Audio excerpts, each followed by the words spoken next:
Ravi colours இன்றைய trending பெண்களுக்கான exclusive கலெக்ஷனுடன் kurtis, palazzo pant, Patiala pant, துப்பட்டாக்கள், ஷேப்வேர்கள், நைட்டிகள், பிராண்டட் உள்ளாடைகளும் கிடைக்கும். ரவி கலர்ஸ், நேரு வீதி, ராஜா தியேட்டர் சிக்னல் அருகில், புதுச்சேரி. வணக்கம். முக்கிய செய்திகள். துணைநிலை ஆளுநர் உரையுடன் பட்ஜெட் கூட்டத்தொடர் 10ஆம் தேதி துவக்கம். புதிய திட்டங்களின் அறிவிப்பு வெளியாகுமா என பொதுமக்கள் எதிர்பார்ப்பு. சர்வதேச மகளிர் தினத்தை முன்னிட்டு காவல்துறை சார்பில் மகளிர் மக்கள் மன்றம். காவல்துறை துணைத் தலைவர் கலந்து கொண்டு மனுக்களை பெற்று நடவடிக்கை. பட்ஜெட் கூட்டத்தொடர் தொடங்க உள்ள நிலையில் புதுச்சேரி சட்டசபையில் சபாநாயகர் திடீர் ஆய்வு. அனைத்து ஏற்பாடுகளும் தயார் நிலை என தகவல். கிழக்கு கடற்கரை சாலையில் அமைக்கப்பட்டுள்ள புதிய நிழற்குடை பயன்பாட்டிற்கு கொண்டு வராததால் பாழாகும் அவலம். மக்கள் வரிப்பணம் வீணாக்கப்படுவதால் பொதுமக்கள் வேதனை. இனி விரிவான செய்திகள். புதுச்சேரி சட்டசபையின் பட்ஜெட் கூட்டத்தொடர் வரும் 10ஆம் தேதி திங்கட்கிழமை தொடங்குகிறது. கூட்டத்தொடரின் முதல் நாளான திங்கட்கிழமை அன்று துணைநிலை ஆளுநர் கைலாஷ்நாதன் உரையாற்றுகிறார். சட்டசபைக்கு வரும் துணைநிலை ஆளுநருக்கு காவல்துறையினரின் அணிவகுப்பு மரியாதை அளிக்கப்பட உள்ளது. தொடர்ந்து சபாநாயகர் ஏம்பலம் செல்வம் துணைநிலை ஆளுநரை வரவேற்று சபையின் மைய மண்டபத்திற்கு அழைத்து செல்கிறார். அங்கு சபாநாயகர் இருக்கையில் துணைநிலை ஆளுநர் கைலாஷ்நாதன் அமர்கிறார். இதையடுத்து 9:30 மணிக்கு தமிழ்த்தாய் வாழ்த்துடன் சட்டசபை கூடுகிறது. துணைநிலை ஆளுநர் கைலாஷ்நாதன் தமிழில் உரையாற்றுவது குறிப்பிடத்தக்கது. புதுச்சேரியில் தொடர்ந்து 4 ஆண்டுகளாக புதுவை சட்டசபையில் தமிழில் உரையாற்றும் துணைநிலை ஆளுநர்களில் கைலாஷ்நாதனும் இணைகிறார். தொடர்ந்து உரை முடிந்தவுடன் ஆளுநர் புறப்பட்டு செல்கிறார். அவரை சபாநாயகர் ஏம்பலம் செல்வம் வழி அனுப்பி வைக்கிறார். மீண்டும் சபைக்கு திரும்பும் சபாநாயகர் துணைநிலை ஆளுநர் உரைக்கு நன்றி தெரிவிக்கும் தீர்மானத்தின் மீது விவாதம் நடத்தும் தீர்மானத்தை முன்மொழிகிறார். இத்துடன் திங்கட்கிழமை அன்று சட்டசபை கூட்டம் முடிவடைகிறது. அதைத் தொடர்ந்து துணைநிலை ஆளுநர் உரையில் புதிய அறிவிப்புகள் இடம்பெறும் என கூறப்படுகிறது. மேலும் புதிய திட்டங்களையும் துணைநிலை ஆளுநர் அறிவிப்பார் என எதிர்பார்க்கப்படுகிறது. வரும் 11ஆம் தேதி செவ்வாய்க்கிழமை துணைநிலை ஆளுநர் உரைக்கு நன்றி தெரிவிக்கும் தீர்மானத்தின் மீது உறுப்பினர்கள் பேசவுள்ளனர். 12ஆம் தேதி புதுவை சட்டசபையில் 2025-26ஆம் ஆண்டுக்கான பட்ஜெட் தாக்கல் செய்யப்பட உள்ளது. அன்றைய தினம் நிதி பொறுப்பு வகிக்கும் முதலமைச்சர் ரங்கசாமி சட்டசபையில் பட்ஜெட்டை தாக்கல் செய்கிறார். அடுத்த ஆண்டு சட்டமன்ற தேர்தல் நடைபெற உள்ள நிலையில் பட்ஜெட்டில் பல்வேறு சலுகைகள், மக்கள் நலத்திட்டங்கள் அறிவிக்க பொதுமக்கள் சார்பில் எதிர்பார்க்கப்படுகிறது. தொடர்ந்து சட்டசபை கூட்டத்தொடர் நடைபெற உள்ள நிலையில் அமைச்சர்களின் துறைகள் ரீதியான மானிய கோரிக்கை மீதான விவாதமும் நடைபெற உள்ளது. சட்டசபை கூட்டத்தொடர் தொடங்குவதை முன்னிட்டு பலத்த பாதுகாப்பு ஏற்பாடுகள் செய்யப்பட்டுள்ளன. புதுச்சேரியில் நடைபெற்ற மகளிருக்கான மக்கள் மன்றத்தில் காவல்துறை துணைத் தலைவர் சசியசுந்தரம் மனுக்களை பெற்று நடவடிக்கை மேற்கொண்டார். புதுச்சேரியில் அனைத்து மகளிர் காவல் நிலையத்தில் சர்வதேச மகளிர் தினத்தை முன்னிட்டு மனுக்கள் பெறும் மக்கள் மன்றம் நடைபெற்றது. இதில் காவல்துறை துணைத் தலைவர் சசியசுந்தரம் பங்கேற்று பெண்களிடம் கோரிக்கை மனுக்களை பெற்று உரிய நடவடிக்கை எடுக்கப்படும் என உறுதியளித்தார். வில்லியனூர் மகளிர் காவல் நிலையத்தில் நடைபெற்ற நிகழ்ச்சியில் முதுநிலை காவல் கண்காணிப்பாளர் கலைவாணன் மனுக்களை பெற்றார். புதுச்சேரி கோரிமேட்டில் உள்ள இணையவழி குற்றப்பிரிவு காவல் நிலையத்தில் மகளிர் தினத்தை முன்னிட்டு புகார்களை சனிக்கிழமை மகளிர் காவலர்களை பெற்று வழக்கு பதிந்தனர். மேலும் பொதுமக்கள் தவறவிட்ட 18 கைபேசிகள் மீட்கப்பட்டு உரியவர்களிடம் ஒப்படைக்கப்பட்டன. அத்துடன் மோசடி வழக்கில் சம்பந்தப்பட்ட 163 கைபேசிகள் பிப்ரவரியில் முடக்கப்பட்ட நிலையில் தற்போது 178 கைபேசிகள் முடக்கப்பட்டதாக காவல்துறையினர் தெரிவித்தனர். புதுச்சேரியில் வரும் 10ஆம் தேதி திங்கட்கிழமை சட்டப்பேரவை கூட்டத்தொடர் தொடங்க உள்ள நிலையில் சட்டமன்ற அரங்கை சபாநாயகர் செல்வம் பார்வையிட்டு ஆய்வு செய்தார். புதுச்சேரி சட்டசபையின் பட்ஜெட் கூட்டத்தொடர் வருகின்ற 10ஆம் தேதி தொடங்குவதாக அறிவிக்கப்பட்டிருந்தது. 10ஆம் தேதி முதல் 12ஆம் தேதி வரை இந்த கூட்டத்தொடர் நடைபெறும் எனவும் அறிவிக்கப்பட்டிருந்தது. 12ஆம் தேதி முதலமைச்சர் ரங்கசாமி பட்ஜெட் தாக்கல் செய்வார் எனவும் அறிவிக்கப்பட்டுள்ளது. இதனையொட்டி சட்டமன்ற கூட்டம் நடக்கும் மைய அரங்கில் பராமரிப்பு பணிகள் தொடங்கியுள்ளன. அதன்படி நாற்காலிகள், மேஜைகள், ஒலிபெருக்கிகள் சுத்தம் செய்யும் பணிகள் நடைபெற்றன. மேலும் சட்டசபை நிகழ்வுகளை நேரடியாக ஒளிபரப்பு செய்வதற்கான பணிகளும் நடைபெற்று வருகிறது. இந்நிலையில் இதனை சபாநாயகர் செல்வம் அதிகாரிகளுடன் சென்று நேரில் பார்வையிட்டு ஆய்வு மேற்கொண்டார். புதுச்சேரி கிழக்கு கடற்கரை சாலை ராஜீவ்காந்தி சதுக்கம் அருகே அமைக்கப்பட்டுள்ள புதிய பயணிகள் நிழற்குடை பயன்பாட்டிற்கு வராததால் குப்பை கோலமாக காட்சியளித்து வருகிறது. புதுச்சேரியில் ஸ்மார்ட் சிட்டி திட்டத்தின் கீழ் பல்வேறு பகுதிகள் சீரமைக்கப்பட்டு புது பொலிவு பெற்று வருகிறது. அந்த வகையில் புதுச்சேரி கிழக்கு கடற்கரை சாலை ராஜீவ்காந்தி சிலை அருகே அமைக்கப்பட்டுள்ள பயணிகள் நிழற்குடை 75% பணிகள் நிறைவு பெற்ற நிலையில் இன்னும் சில பணிகள் செய்ய வேண்டியுள்ளது. வரும் காலம் கோடை காலம் என்பதால் மக்கள் பேருந்துக்காக காத்திருக்கும் வேளையில் இந்த பயணிகள் நிழற்குடையை பயன்படுத்துவது வழக்கம். இதனை கருத்தில் கொண்டு அரசு சார்பில் புதிய பயணிகள் நிழற்குடை அங்கு அமைக்கப்பட்டு இருந்த போதிலும் பணிகள் முழுமையாக நிறைவடையாததால் அதனை பயன்பாட்டில் கொண்டு வர முடியவில்லை. மீதி பணிகள் எஞ்சியுள்ள நிலையில் அந்த பயணிகள் நெருக்கடி தற்போது குப்பை கூலமாக காட்சியளித்து வருகிறது. மக்களின் வரிப்பணம் இவ்வாறு வீணாக்கப்படுவதை அப்பகுதியை கடந்து செல்வோர் எண்ணி வேதனை அடைந்து வருகின்றனர். மேலும் விரைவில் இந்த பயணிகள் நெருக்கடியின் பணிகள் முடிக்கப்பட்டு மக்கள் பயன்பாட்டு கொண்டு வர வேண்டும் எனவும் பொதுமக்கள் சார்பில் கோரிக்கை விடுக்கப்பட்டுள்ளது.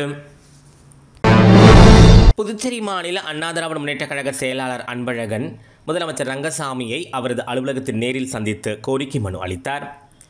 புதுச்சேரி மாநில அண்ணா திராவிட முன்னேற்ற கழக செயலாளர் அன்பழகன், மாநில இளைஞர் மற்றும் இளம்பெண்கள் பாசறை செயலாளர் தமிழ்வேந்தன் மற்றும் மாநில மாணவரின் செயலாளர் பிரதீப் ஆகியோருடன் இணைந்து முதலமைச்சர் ரங்கசாமியை அவரது அலுவலகத்தில் நேரில் சந்தித்து கோரிக்கை மனு ஒன்றை அளித்தார். அந்த மனுவில் நடைபெறவிருக்கும் சட்டமன்ற பட்ஜெட் கூட்டத்தொடர் மக்களுக்கு நன்மை பயக்கும் விதத்தில் புதிய திட்டங்களை நிதி நிலைமைக்கு ஏற்ப அறிவிக்கப்படுவதோடு அறிவிக்கப்பட்ட திட்டங்கள் உடனுக்குடன் முழுமையாக செயல்படுத்த வேண்டும் என கேட்டுக்கொண்டுள்ளார். கோடை காலங்களில் அறிவிக்கப்படாத மின்வெட்டாலும் மழை காலங்களில் இயற்கை சீற்றம் பாதிப்பாலும் மின் தொடர்பின்றி மக்கள் பாதிக்கப்படுவதாகவும் அவற்றை சரி செய்ய வேண்டும் எனவும் அந்த கோரிக்கை மனுவில் குறிப்பிடப்பட்டுள்ளது. இயற்கை சீற்றத்தினால் பாதிக்கப்படும் மீனவர்கள் நலன் காக்க தற்போது ஒவ்வொரு குடும்பத்திற்கும் வழங்கப்படும் மீன்பிடி தடைக்கால் நிவாரண உதவி மீனவ கூட்டுறவு சங்கத்தில் பதிந்துள்ள அத்துணை நபர்களுக்கும் தனித்தனியாக மீன்பிடி தடைக்கால் நிதி உதவி வழங்க வேண்டும் எனவும் அந்த கோரிக்கை மனுவில் கேட்டுக்கொள்ளப்பட்டுள்ளது.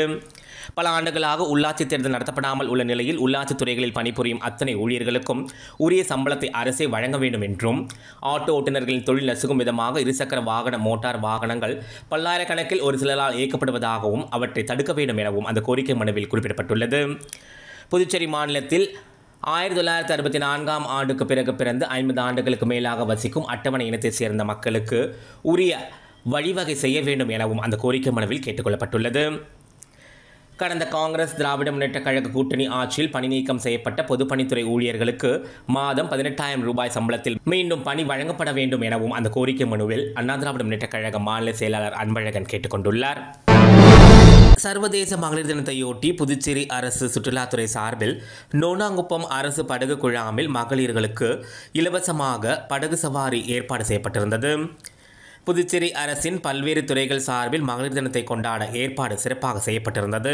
இதற்கிடையே சுற்றுலாத்துறை சர்வதேச மகளிர் தினத்தை முன்னிட்டு புதுமையான ஏற்பாடுகளை மேற்கொண்டது. புதுச்சேரி சுற்றுலாத்துறையின் கீழ் இயங்கும் புதுச்சேரி சுற்றுலா வளர்ச்சிக் கழகத்திற்கு சொந்தமான படகு குழாம் நோனாங்குப்பத்தில் அமைந்துள்ளது. இங்கு வாரந்தோறும் சனி மற்றும் ஞாயிற்றுக்கிழமைகளில் வெளிநாடு மற்றும் வெளிமாநில சுற்றுலா பயணிகள் 1000க்கும் மேற்பட்டோர் வந்து செல்வது வழக்கம். நிலையில் சர்வதேச மகளிர் தினத்தை முன்னிட்டு மகளிருக்கு இன்ப அதிர்ச்சி அளிக்கும் வகையில் நோனாங்குப்பம் படகு குழாமில் எந்தவித முன் அறிவிப்பும் இன்றி காலை திடீரென இலவச படகு சவாரிக்கு ஏற்பாடு செய்யப்பட்டிருந்தது. இந்த படகு குழாமிற்கு வந்த மகளிர் மற்றும் குழந்தைகள் சுண்ணாம்பாற்றில் இருந்து பாரடைஸ் கடற்கரைக்கு இலவசமாக படகு சவாரி செய்து மகிழ்ந்தனர்.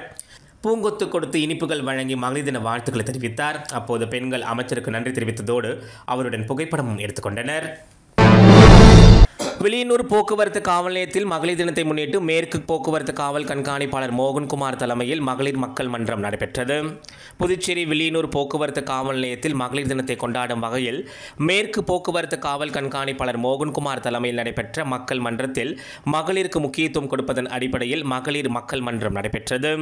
மேலும் மக்கள் மன்ற கூட்டத்தில் கலந்து கொண்ட பெண்கள் காவல்துறை அதிகாரிகளிடம் தங்களது கோரிக்கைகளான பேருந்து நிலையத்தில் பேருந்து நிறுத்தத்தில் நிழற்குடை அமைப்பதற்கான ஏற்பாடு செய்ய வேண்டும், பேருந்துகள் ஒரு சில நேரங்களில் பேருந்து நிறுத்தம் இடத்தில் நிற்காமல் செல்வதால் பயணிகள் பெரிதும் பாதிக்கப்படுவதாகவும் இதனை கண்டறிந்து உடனடியாக நடவடிக்கை எடுக்க வேண்டும், மாலை மற்றும் இரவு நேரங்களில் வில்லியனூர் மாதா வீதி பகுதியில் போக்குவரத்து நெரிசலை கட்டுப்படுத்துவதற்கு போக்குவரத்து காவல்துறையினர் ரோந்து பணியில் ஈடுபடுவதை துரிதப்படுத்த வேண்டும் போன்ற பல்வேறு கோரிக்கைகளை காவல் கண்காணிப்பாளரிடம் முன்வைத்தனர். இந்நிகழ்ச்சியில் வில்லியனூர் போக்குவரத்து காவல் நிலையத்தில் பணிபுரியும் பெண் காவலர்களுக்கு இனிப்புகளை வழங்கி மகளிர் தின வாழ்த்துக்களை காவல் கண்காணிப்பாளர் மோகன்குமார் கூறினார். மேலும் இந்நிகழ்ச்சியில் வில்லியனூர் போக்குவரத்து காவல் நிலைய ஆய்வாளர் செந்தில் கணேஷ், உதவி ஆய்வாளர் அன்பழகன், முத்துக்குமார் மற்றும் காவல்துறையினர் உடனிருந்தனர். புதுச்சேரியில் 7 பேரிடம் மர்ம நபர்கள் இணைய வழி மூலம் 2,30,000 ரூபாய் நூதன முறையில் பண மோசடி செய்தது குறித்து காவல்துறையினர் விசாரணை நடத்தி வருகின்றனர். புதுச்சேரி சண்முகாபுரம் பகுதியைச் சேர்ந்த பெண் ஒருவர் டெலிகிராம் செயலை பயன்படுத்தியுள்ளார். இந்நிலையில் மர்ம நபர் அவரை தொடர்பு கொண்டு இணையத்தில் பகுதி நேர வேலையில் அதிகம் சம்பாதிக்கலாம் என ஆசை வார்த்தை கூறியுள்ளதாக தெரிகிறது. அதை நம்பிய அந்த பெண் அந்த நபர் கூறிய வங்கிக் கணக்குக்கு 1,25,000 ரூபாய் அனுப்பி ஏமாந்துள்ளார். வில்லியனூர் பகுதியைச் சேர்ந்த மற்றொரு ஆண் அவரையும் மர்ம நபர் சம்பாதிக்கலாம் என கூறி 43,000 மோசடி செய்துள்ளார். சின்னக்காலாப்பட்டு பகுதியைச் சேர்ந்த மற்றொருவரிடம் கைபேசிக்கு வந்த குறுந்தகவலில் குறிப்பிட்ட வங்கி விவரங்கள் இருப்பதாக கூறப்பட்டுள்ளதாக தெரிகிறது. அதை அவர் பதிவிறக்கம் செய்து தனது வங்கி விவரங்களை பதிவிட்டுள்ளார். நிலையில் அவரது வங்கிக் கணக்கிலிருந்து 51,000 ரூபாய் மர்ம நபரால் எடுக்கப்பட்டது. இதேபோல் மேலும் 4 நபர்களிடம் மோசடிக்காரர்கள் அதிக அளவில் பணத்தை மோசடி செய்துள்ளனர். இந்நிலையில் மொத்தம் 7 பேரிடம் ஒரே நாளில் 2,30,000 ரூபாய் மர்ம நபர்கள் மோசடி செய்திருப்பது குறித்து புதுச்சேரி இணையவழி குற்றப்பிரிவு காவல்துறையினர் வழக்கு பதிந்து விசாரித்து வருகின்றனர்.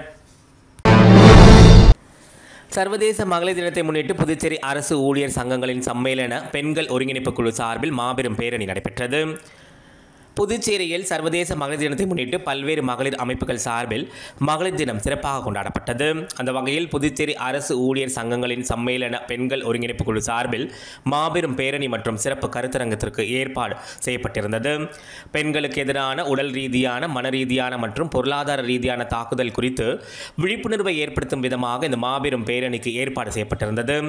புதுச்சேரி அரசில் பணிபுரியும் பெண் ஊழியர்கள் ஏராளமானோர் இந்த பேரணியில் கலந்து கொண்டனர். புதுச்சேரி கம்பன் கலையரங்கத்தில் தொடங்கிய இந்த பேரணி முல்லை நகரில் உள்ள அரசு ஊழியர் சம்மேளன அலுவலகம் வரை நடைபெற்றது. இந்த மாபெரும் பேரணியை ஜனநாயக மாதர் சங்கத்தின் தேசிய துணைத் தலைவர் சுதா சுந்தரராமன் சிறப்பு விருந்தினராக கலந்து கொண்டு தொடக்கி வைத்தார். இதைத் தொடர்ந்து அரசு ஊழியர் சம்மேளன அலுவலகத்தில் சிறப்பு கருத்தரங்கத்திற்கும் ஏற்பாடு செய்யப்பட்டிருந்தது. இதில் ஏராளமான பெண்கள் கலந்து கொண்டு சிறப்பித்தனர். புதுச்சேரி முத்திரையர்பாளையம் கல்கி கோவில் அருகே அமைந்துள்ள ஸ்ரீ மதுரை வீரனுக்கு 9ஆம் ஆண்டு திருவிழா மற்றும் முப்பூசை படையல் விழா புதுச்சேரி பிற்படுத்தப்பட்ட காட்டுநாயக்கன் சமூக சீர்திருத்த சங்கம் சார்பில் சிறப்பாக நடைபெற்றது.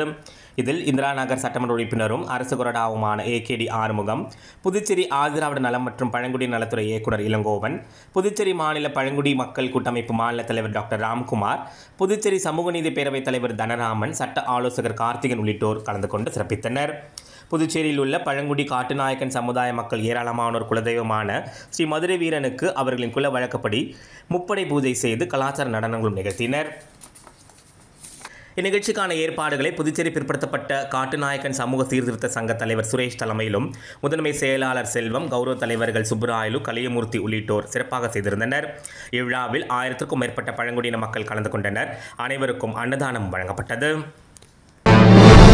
புதுச்சேரி சுபிக்ஷம் அபாகஸ் சார்பில் பெற்றோர்களை கௌரவிக்கும் விதமாக மகளிர் தின விழா சிறப்பாக கொண்டாடப்பட்டது. புதுச்சேரியை தலைமையிடமாக கொண்டு இயங்கி வரும் சுபிக்ஷம் அபாகஸ் தங்களுடைய பெற்றோர்களை கௌரவிக்கும் வகையில் மகளிர் தின விழா சிறப்பாக கொண்டாடியது.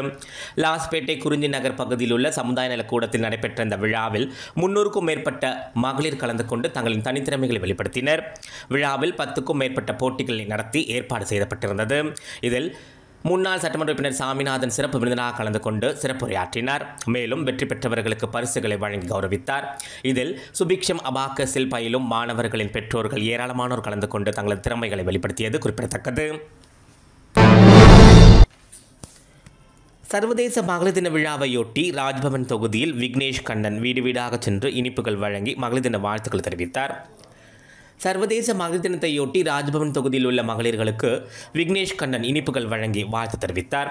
சர்வதேச மகளிர் தினம் நாடு முழுவதும் கொண்டாடப்பட்டதை அடுத்து முன்னாள் சபாநாயகர் கண்ணனின் மகன் விக்னேஷ் கண்ணன் ராஜ்பவன் தொகுதி முழுவதும் உள்ள வீடுகளுக்கு நேரடியாக சென்று மகளிர்களுக்கு இனிப்புகள் வழங்கி மகளிர் தின வாழ்த்து தெரிவித்தார். அப்போது விக்னேஷ் கண்ணனுக்கு சால்வை அணிவித்து பெண்கள் உற்சாக வரவேற்பளித்தனர். மேலும் இந்நிகழ்ச்சியில் அவரது ஆதரவாளர்கள் 100க்கும் மேற்பட்டோர் கலந்து கொண்டனர். விழுப்புரம் மாவட்டம் மயிலம் பகுதியில் அமைந்துள்ள தனியார் பொறியியல் கல்லூரியில் சங்கல்ப் 2025 எனும் ஆண்டு விழா சிறப்பாக கொண்டாடப்பட்டது. விழுப்புரம் மாவட்டம் மயிலம் பகுதியில் அமைந்துள்ள தனியார் பொறியியல் கல்லூரியில் மாணவர்களுக்கு கல்வி, முன்னணி நிறுவனங்கள் வேலைவாய்ப்பு மட்டுமல்லாமல் பல்வேறு திறன்களை வளர்க்கும் விதமாக போட்டிகளும் கலை நிகழ்ச்சிகளும் அவ்வப்போது நடைபெறுவது வழக்கம். அந்த வகையில் ஆண்டுதோறும் ஆண்டு விழா சிறப்பாக நடைபெற்று வருகிறது. இந்த ஆண்டிற்கான விழா சங்கல்ப் 2025 எனும் தலைப்பில் திறந்தவெளி கலங்கரைகளில் சிறப்பாக நடைபெற்றது. இதில் சிறப்பு விருந்தினராக சமீபத்தில் வெளிவந்த லப்பர் பந்து திரைப்படத்தின் நாயகனும் தமிழ் திரையுலகின் எழுச்சி நாயகமான ஹரிஷ் கல்யாண் கலந்து கொண்டு மாணவர்களிடையே அவரின் இயல்பான நடையில் கலகலப்பாக உரையாடினார். தட்சசிலா பல்கலைக்கழகத்தின் வேந்தரும் கல்வி குழுமத்தின் தலைவர் மற்றும் மேலாண் இயக்குனர் தனசேகரன் தலைமையில் நடைபெற்ற இந்த ஆண்டு விழாவில் கல்வி குழுமத்தின் செயலாளர் மருத்துவர் நாராயணசாமி கேசவன், பொருளாளர் ராஜராஜன், இணை செயலாளர் வேலாயுதம் ஆகியோர் முன்னிலை வகித்தனர். மயிலம் கல்விக் குழுமத்தின் இயக்குனர் முனைவர் செந்தில் வாழ்த்துரை வழங்க கல்லூரி முதல்வர் முனைவர் ராஜப்பன் அனைவரையும் வரவேற்று பேசினார். இந்நிகழ்ச்சியில் மணக்குள விநாயகர் கல்விக் குழுமத்தைச் சேர்ந்த அனைத்து நிறுவனங்களின் தலைவர்களும் கலந்து கொண்டனர். மயிலம் பொறியியல் கல்லூரியில் மாணவ மாணவிகளின் கலை நிகழ்ச்சிகளும் கண்கவர் நடனங்களும் நடைபெற்ற இந்த ஆண்டு விழாவில் 25, 20, 15 மற்றும் 10 ஆண்டுகள் பூர்த்தி செய்த பேராசிரியர்களுக்கு விருதுகளும் சான்றிதழ்களும் வழங்கி கௌரவிக்கப்பட்டன. கடந்த பல்கலைக்கழக தேர்வில் முதல் மாணவர்களாக தேர்ச்சி பெற்றவர்களுக்கும் கேடயங்களும் சான்றிதழ்களும் வழங்கி கௌரவிக்கப்பட்டனர். மயிலம் பொறியியல் கல்லூரியில் பயிலும் 3000க்கும் மேற்பட்ட மாணவ மாணவிகள், அனைத்து துறை தலைவர்கள், பேராசிரியர்கள் உள்ளிட்ட ஏராளமானோர் இதில் கலந்து கொண்டு இந்த விழாவில் சிறப்பித்தனர். இத்துடன் ஏஎம்என் செய்திகள் நிறைவடைந்தன. வணக்கம். புதுச்சேரி உங்கள் ஏஎம்என் டிவி செய்திகளை யூடியூபில் உடனுக்குடன் காண ஏஎம்என் டிவி பாண்டிச்சேரி சேனலை சப்ஸ்கிரைப் செய்யுங்கள். பெல் பட்டனை மறக்காமல் கிளிக் செய்யுங்கள்.